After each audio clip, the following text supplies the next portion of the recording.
Moore speaks out against allegations of sexual misconduct, calling them, quote, inconceivable. I'm Rick Leventhal. This is the Fox Report. They know I've stood for moral values, and so they're attacking me in that area.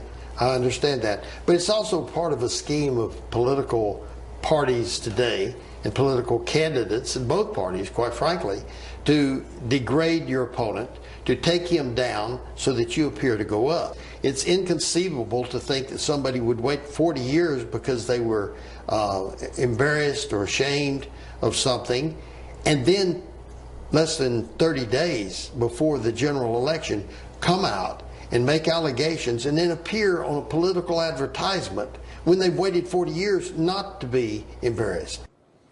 It was supposed to be an easy win for the GOP, but now some call it a toss-up. The special election between Republican Roy Moore and Democrat Doug Jones has become for many a referendum on the red-hot national spotlight on sexual misconduct. Allegations that the former judge, when he was in his 30s, preyed on girls as young as 14 have divided conservatives and given Jones a fighting chance to become the state's first Democratic senator in 25 years. I'm voting for Jones. And I'll be voting for Judge Moore. Truth be told, I haven't really decided yet. My granddad's going to write in about something because he's a Republican, but he don't like Roy Moore. But I'm still kind of tossed up. I was voting for Doug Jones before all this stuff came up with. I voted against Roy Moore 3 or 4 times. Maybe this will be the time that I get to see him go down. Luther Strange was my choice, but I want to keep a Republican in the Senate. None of that's been proven. None of it. It's all allegation. A lot of people are jumping the gun. I'm afraid in the world we live in, a lot of times you're guilty till proven innocent. So, you know, I'll give him the benefit of the doubt and vote Republican. We have Fox team coverage on this controversial race. Peter Ducey in Birmingham covering Doug Jones' campaign.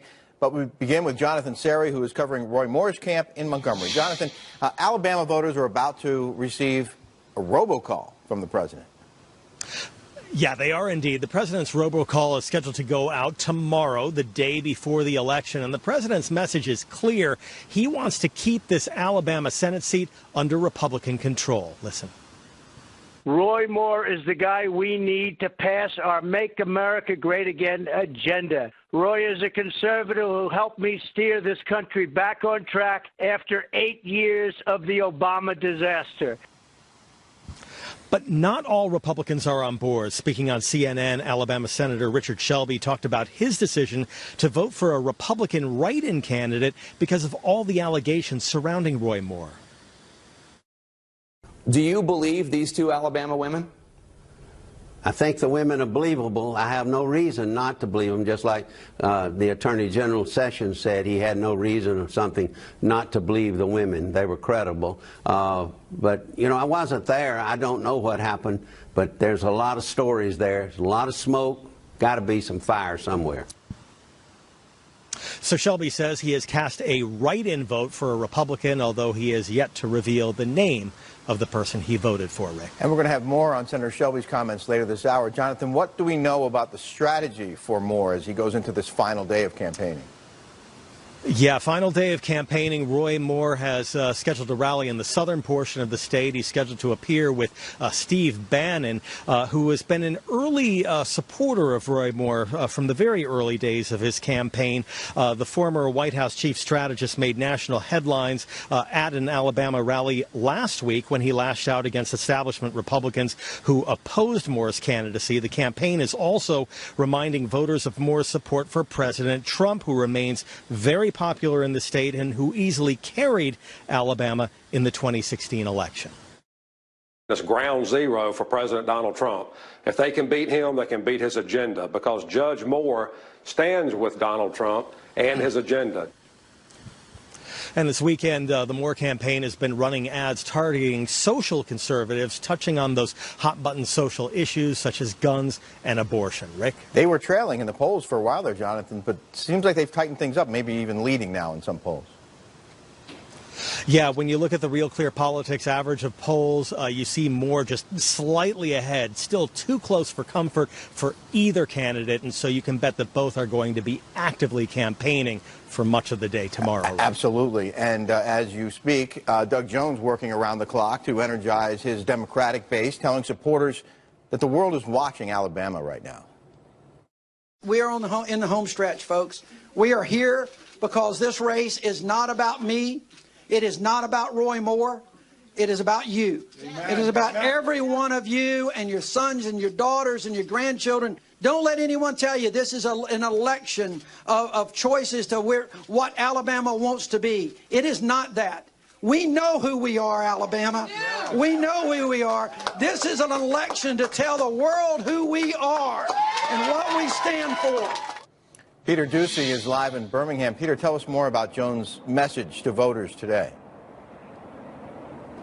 Today, Rick, Jones was basically asking voters here in Birmingham for some sort of recognition or distinction just for having an event.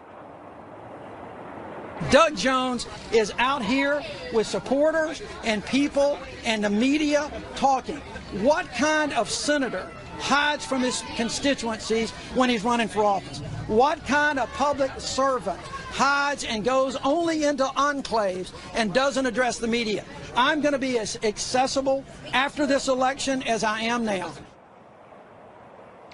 Jones brushed aside questions about polls that show him in second place, drawing a comparison to the top 25 college football poll. And he said that if we had questions about how much polls like that matter, we should ask Crimson Tide coach Nick Saban. The Jones campaign is also now using a Twitter account, his Twitter account, to promote an Alabama.com editorial, even though that editorial does not explicitly say to vote for Jones. Instead, it says to follow the example set by Republican Senator Richard Shelby, and, quote, Alabamians struggling with their decision could follow the path of some of these conservatives and write in a name, or they could consider the Democratic candidate, Doug Jones. And the Jones campaign also has a pair of web ads out tonight with Shelby's comment. But again, Shelby never said, vote for Doug Jones. He just said, don't vote for Roy Moore, write in a conservative Republican. And Doug Jones suggesting that Roy Moore is in hiding, basically. Peter, how much emphasis are the Democrats putting on this race nationally? Rick, it is the most consequential election of a lifetime, according to New Jersey Senator Cory Booker, who was down here on back-to-back days to try to boost Doug Jones. He was at an event today in Birmingham at a field office that attracted about 100 people. And I had a chance to ask Senator Booker why, after several other high-profile special elections this year, he thought a lawmaker from New Jersey could make the biggest difference in this one. Listen, sir, you can say whatever you want about folk. My roots go into this state. My family were coal miners in the state of Alabama. I owe a debt to Alabamans, and I can't pay it back. Those generations have passed, but I can't pay it forward. So I'm here to talk to pay the debt I owe this state. And tonight, Doug Jones is at another event as we speak up in Huntsville, so he's keeping busy as he tries to catch Roy Moore in the polls. Rick. Peter Doocy, get some rest. It's going to be a busy couple of days. Wildfires continuing to rage in California tonight, the largest now leading to new evacuation orders. Officials telling residents in two coastal towns about 2 hours northwest of L.A. to get out as the Thomas Fire inches closer. The deadly blaze, one of 5 wildfires scorching their way across Southern California, consuming hundreds of homes and buildings along with thousands of acres of land. The Golden State's Governor Jerry Brown giving a bleak perspective on the week-long wildfires, calling them, quote, the new normal. Will Carr joins us now from Carpinteria, California. Will, what are the conditions on the ground at this hour? Well, Rick, overnight, those Santa Ana winds really picked up, and that caused this fire to explode across the ridgeline behind me. But when the sun came up, it's good news. The winds calmed down dramatically. They've stayed very low throughout the course of the day, so this fire has really crept down that hillside. Now, there's a number of homes up on that ridgeline. We just drove up there to see exactly what firefighters are doing to try to protect those properties. Take a look at what we just saw. These flames have been creeping down the ridge through the course of the day, and we have firefighters who set up around all of the homes in this area. They're doing structure protection, trying to make sure they're doing everything possible in case the winds pick up and you have a worst case scenario. Fire crews tell me that when the new numbers come out for this fire, it's safe to assume that this fire has burned more than 200,000 acres. They tell me their biggest priorities are to protect life and property, and they are thankful for the calm winds today, and they're hoping that it will stay calm for the next 24 hours. Rick. Well, that's one fire. What about the other fires that are burning right now in Southern California? Yeah, that's right. Containment numbers have jumped for those other fires, specifically the Lilac Fire in San Diego County, now 60% contained after it burned more than 180 homes and businesses. Sadly, we just found out that one woman was actually arrested for looting, trying to take advantage of this tragic situation for so many people. And then across the region, Rick, there is smoke just about everywhere in Southern California. Many residents having to wear masks just like this for their own safety, and we're told that this smoke could stay in certain parts of California for weeks, if not longer. Wow. Rick. All right, well, stay safe out there. Thanks very much. Right now, the Trump administration out with a new response to North Korea's missile launch last month. What the U.S. ambassador to the UN is now saying about any future provocation from Pyongyang. And protesters in Pakistan fill the streets, waving their nation's flag as well as the Palestinian flag, in a denouncement of President Trump's decision on Jerusalem. But U.S. Ambassador to the UN, Nikki Haley, says the president's move is a path toward peace in the Mideast. Presidents Bush, Clinton, and Obama all said they were for it, but never did anything about it. And this president said it's time. And we think this is actually going to help us fastball the peace process going forward. It's the right thing to do. It's the right thing to do. Israel should be no different. We didn't set any parameters. We didn't say this was the final status. What we said is we're going to do like we do in every other country, and we're going to put the embassy in its capital, and we're going to continue and are going to continue that fact that we are as committed to the peace process as we've ever been before, and we're going to keep going until we get it. U.S. Ambassador to the UN, Nikki Haley, defending the president's decision to name Jerusalem as the capital of Israel. Protesters in Pakistan railed against the announcement by burning the American and Israeli flags. Riot police and barricades blocking demonstrators as they marched toward the U.S. consulate in Karachi. Meanwhile, Vice President Pence is responding to Palestinian leaders' plans to snub him when he travels to the region this month. Pence saying, quote, "It's unfortunate that the Palestinian Authority is walking away again from an opportunity to discuss the future of the region." But the administration remains undeterred in its efforts to help achieve peace between Israelis and Palestinians, and our peace team remains hard at work putting together a plan. Connor Powell has more from Jerusalem. Rick, for the fifth straight day, there was anger on the streets of the Middle East, while American allies in the region and in Europe criticized President Trump's move to recognize Jerusalem as Israel's capital. Demonstrators from Beirut to Jakarta marched on the U.S. Embassy early Sunday morning, protesting the move. Here in Jerusalem, we did not see any of the protests in the Palestinian cities like Bethlehem or Ramallah that we saw in recent days. But an Israeli security guard is in critical condition after a 24-year-old Palestinian man stabbed him. In public remarks, Turkish President Erdogan called Israel a, quote, terror state, while France's President Emmanuel Macron, meeting with Israeli Prime Minister Netanyahu, urged them to show courage and push for peace with the Palestinians. Vice President Pence will arrive here in a week for a visit, but already Palestinian leaders are saying they won't meet with him, believing the U.S. has crossed a red line with this decision that undermines previous American efforts to act as an honest broker of peace. Rick? Connor Powell in our Middle East Bureau. A small plane fell from the sky and landed inside a house, killing 2 people. But the deadly incident could have been much worse. Plus, American skier Lindsey Vonn injured while competing in a race in Switzerland. The 2-time gold medalist facing recovery as well as some backlash following her comments about President Trump. Injured after a small plane crashes into a home in California. The plane plowed into a San Diego residence in the Claremont neighborhood yesterday. Thick black smoke and flames, you see it there, filling the air. According to a local paper, 2 passengers on the plane died on the scene. The pilot and a 3rd passenger were taken to a hospital with burns. The pilot reportedly tried to land the plane in a field behind the house, but crashed instead. Neighbors jumped into action to help any way they could. I was on top of my roof putting up some Christmas decorations, and there was an explosion. Just sounded like a propane tank or something blew up. And I looked over because I was on top of my roof, could see it. There was already flames that were 20, 30 foot tall. We were hosing down the roof of the next door neighbor's house to keep it from hopefully catching fire. We came back up front and smashed in the windows, and you could only get in about 5 feet, and it was just jet black. You couldn't see anything, even if you put your head to the floor. You couldn't see. From the smoke? Yeah. No one was home when the crash happened, but neighbors say a family dog was killed.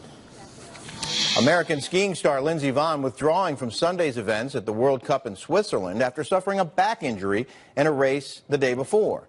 Vonn also making headlines for speaking out against President Trump regarding the upcoming Winter Olympics. Brian Yennis joins me on set. Brian, Vonn doubling down on her comments? Yeah, good evening, Rick. You know, this is the world's best female skier, a two-time Olympic medalist. Lindsey Vonn has now found herself in a political storm after she said this on Thursday, criticizing President Trump. Well, I hope to represent the people of the United States, not the president. You know, I take the Olympics very seriously and what they mean and what they represent. I want to represent our country well, and I don't think there are a lot of people currently in our government that do that.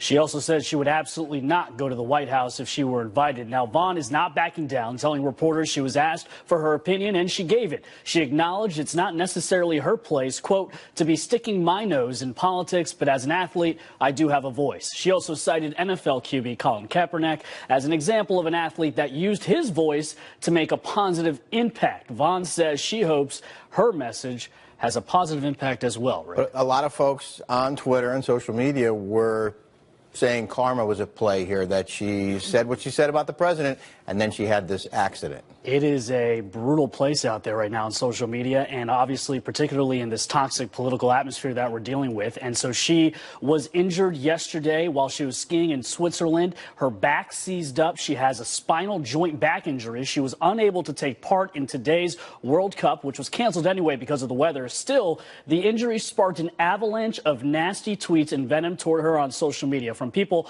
applauding her injury, some saying she's deserving of her injury for criticizing the president, saying it's karma, that she's reaping what she's sown, and Vonn tweeting about her injury, quote, unfortunately, I will not be able to race today. I'm extremely disappointed, but my biggest goal this season is the Olympics, and I need to take care of myself now so I can be ready for next week and, more importantly, for February. As always, thank you for the well wishes. Now, she's an American gold medalist. She hopes to obviously compete in South Korea in February, but again, a sign of the times. Another athlete, though, throwing themselves into the political discourse and reminding all of us just how nasty it can get. Focus is so important, and I wonder if some of this is just maybe she was distracted because of what she was saying and all the attention it was giving her, that she lost her focus, which is so important, especially in downhill skiing.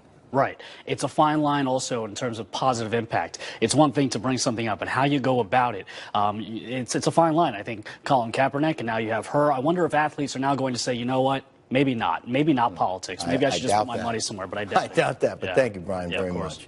How the allegations against Republican Senate candidate Roy Moore are dividing the GOP, and why one lawmaker says he's not sure if President Trump's endorsement is helpful to the former judge.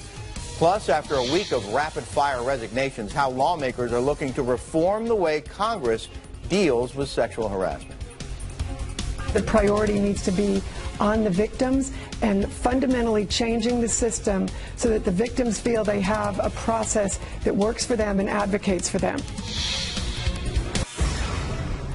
President Trump has landed at Joint Base Andrews, also known as Andrews Air Force Base, after spending the weekend in Mississippi and Florida. You see him there boarding Marine One for the ride back to the White House.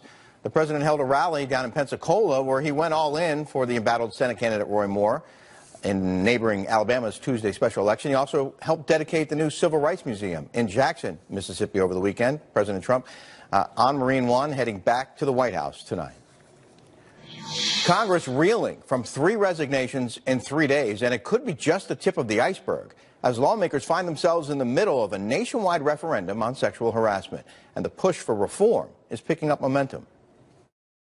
I think that there is total concurrence that there must be transparency and that we should never use taxpayers' money to pay for somebody's irresponsible, just despicable, unacceptable behavior. Though I think everybody's trying to figure out how do you make sure that you take care of the survivor and that the survivor doesn't have consequences. Too much of this has consequences. And going forward, Chris, we need a conversation in this country that needs to happen at dinner tables, in churches, in barbershops, in every place across the country. Men and women and families have got to work together on this. All right. Caroline Shively has more on this.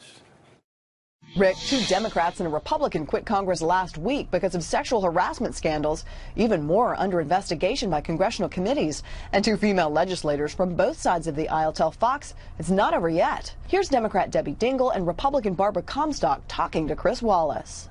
I've heard reports that as many as 30 or 40 members of the House and Senate may face allegations of sexual harassment. I'm hearing those same rumors. The numbers grow each week. I don't know what the truth is. We should be naming past people, and that should be fully disclosed. Congresswoman Comstock was talking about a secret fund to settle workplace disputes in congressional offices, including sexual harassment cases, like the $220,000 payout to an accuser of Congressman Alcee Hastings and an $84,000 payment in the case of Congressman Blake Farenthold. The issue is also hitting the Senate side. Al Franken announced he's getting out soon after numerous women accused him of groping them. His announcement comes just a day after several Democratic senators called for his resignation.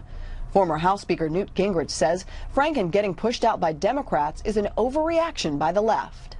1 million people had elected him, and 30 people decided he was inappropriate. This is purely and simply hysteria. The House and Senate have approved anti-harassment training for members and staffers. Now they're looking at the 22-year-old law that governs how harassment can be reported. Rick? Caroline Shively, thank you. The allegations against Alabama Senate candidate Roy Moore dividing the GOP. President Trump has now gone all in, endorsing the controversial candidate, while 43 Republican senators have spoken out against Moore. Most Alabama lawmakers are standing by the former judge, but there's at least one very notable exception. I had rather see another Republican in there, and I'm going to stay with that story. I'm not going to vote for the Democrat. I didn't vote for the Democrat or advocate for the Democrat, but I couldn't vote for Roy Moore. The state of Alabama deserves better. Let's bring in Niall Stanage, White House columnist for The Hill. Niall, thanks for being with us tonight. Thanks, Rick. The Washington Post is calling this a hot mess for Republicans. I think that's broadly speaking true. I mean, who would have thought even 6 months ago that the Democratic Party would be in a win-win situation in a Senate race in Alabama? If the Democratic candidate were to win this, that's a seat that Democrats would never have thought they would have taken in one of the most conservative states in the country. If Roy Moore wins, it divides the Republican Party, as you have said in your introduction, and Democrats can use Roy Moore almost as a human millstone to place around the neck of the Republican Party nationwide and in more moderate states. It's an extraordinary situation. President Trump won that state by 28%. Absolutely. And Moore is now up by just under 4%, which I guess is the margin of error. Yes, which really shows the disparity there and the weakness, quite frankly, of Roy Moore as a candidate. And I think you're quite right to point out that these issues where in such a conservative state a Republican is struggling to that extent really points to his weakness and points to the reasons why so many of his party colleagues are fleeing from him. And this is why it's important that Senator Shelby said what he said. We knew before that he was opposed to Roy Moore, but now he has given a permission slip to Republican voters to cast their ballot or to write in a different candidate. And that could be very important in a close race. Well, perhaps more surprising is that he's still ahead even after 43 Republican senators have spoken out against him. That's a remarkable number. It is. I think part of that is to do with the divide that you've already mentioned, Rick, in the Republican Party. While there are so many senators against him and the campaign wing of the Republican Party in the Senate is against him, on the other hand, he has clearly the support of a lot of social conservatives in Alabama, and he also has the support of the Steve Bannon wing of the Republican Party, that more populist tendency, as well as, of course, President Trump weighing in on his behalf, and that makes a significant difference. But for Senator Shelby to say write in another Republican, and that's what he did, the odds of another Republican winning in a write-in vote, especially when he doesn't name that Republican, seems pretty like a long shot. Yes, absolutely. I think this is not a tactic that is designed to have some other Republican be elected. It's simply a way to have a vote of conscience if you feel that degree of an objection to Roy Moore, but you don't want to vote for a Democrat for various reasons. This is a kind of third option. It's not going to elect anyone, but it will allow someone to name a Republican and keep their consciences clear. Niall, we heard earlier this hour that the president is sending out a robocall to voters in Alabama. Do you think the president's endorsement helps or hurts here? I think it does help because he did win the state of Alabama by almost 30 points. He remains popular there when the president visits, either there or you know, as he did on Friday, a place bordering there. He is hailed in a very popular fashion. So I think ultimately it helps. I don't think there are many voters that are put off by President Trump's endorsement. And of course, as we always say in these closing days of any race, Rick, a lot of this will come down to turnout, and I think President Trump's endorsement probably helps that on the Republican side. Well, what also probably helps is that Roy Moore has been adamant in his denials throughout. And in fact, in recent days, one accuser even admitted that she forged a portion of Moore's alleged message in her yearbook. But what about the others? We're still hearing that the other stories, according to many Republican leaders, are credible. And we wonder where this all plays out and how this plays out. Yes, I think the credibility of these allegations is accepted by many Republicans, including Senator Shelby, who you have played the clip here of him saying that where there's smoke there is fire, essentially. So I think that the overall sense is that even many Republicans do believe these women. Now, obviously, Roy Moore is suggesting that it's a kind of liberal or elite media conspiracy against him. We'll see. That may be enough to still win him the election, but it's clearly not enough to remove or to negate the dissent that many Republicans here in Washington and nationwide. And it's certainly become bigger than Alabama. I mean, the Washington Post now calling this a morality play with significant political consequences. And if he wins, now we're hearing that there's going to be an ethics investigation, almost definitely. Yes, that's right. And a number of Republican lawmakers have been very insistent about that point. I think they're speaking sincerely, but I also think that they don't want, frankly, to be answerable for everything that Roy Moore has said or done during his career. And I think that that's one of the reasons why there is a push, as I say, even from Republican lawmakers for such an inquiry. Now, Stans, we're going to leave it there. Thanks so much for your time tonight. Always a pleasure. The U.S., Japan, and South Korea will hold 2 days of missile tracking drills starting tomorrow. It comes as tensions rise in the region over North Korea's nuclear ambitions. The United States and South Korea conducting large-scale joint military drills last week, which led the rogue regime saying a nuclear war on the Korean peninsula is inevitable. U.S. Ambassador to the UN Nikki Haley pushing for diplomacy during an appearance on Fox News Sunday, but warning that the U.S. will respond with absolute force if Pyongyang continues to threaten America or our allies. North Korea has pushed the envelope to an extreme level. The United States isn't going to put up with it. And the international community has also rallied around saying that North Korea has to denuclearize. But that's just the honest facts. If North Korea attempts to threaten or do anything to destabilize us or our allies, we absolutely will utterly destroy them. Strong words. Kristen Fisher has more on this from Washington. Kristen, Ambassador Haley isn't the only one who's sounding the alarm about North Korea this weekend. Yeah, that's right. A UN envoy is also warning time is of the essence after a rare visit to North Korea last week. The first trip to North Korea by a top UN official in 6 years. Jeffrey Feltman is now, quote, noting the urgent need to prevent miscalculations and open channels to reduce the risks of conflict. So even as the U.S. Ambassador to the UN, Nikki Haley, is doubling down on those threats to utterly destroy North Korea if Pyongyang does anything to harm the U.S. or its allies, she's also continuing to toe the administration's line that diplomacy is their first choice and that China is the key. To be clear, China can do more, and we're putting as much pressure on them as we can. The last time they completely cut off the oil, North Korea came to the table. And so we've told China they've got to do more. If they don't do more, we're going to take it into our own hands. And in the meantime, those joint missile tracking drills are going to start tomorrow for the U.S., Japan, and South Korea. Rick? And Kristen, we were just talking in studio about the Winter Olympics in South Korea coming up in, I don't know, guess a couple months. These tensions are going to have to play a factor. they're already playing a factor. I mean, the Olympics are less than 2 months away, and there's mounting concern about the safety of sending the entire U.S. Olympic team to a region that's this hot right now. Yes, there will be a delegation that goes, and we will do everything we can to make sure they're safe. Now, you say a delegation, the full U.S. Olympic team? Yes, the full U.S. Olympic team. Now, something else that Haley said today, you know, there's been a lot of speculation that she could become the next Secretary of State if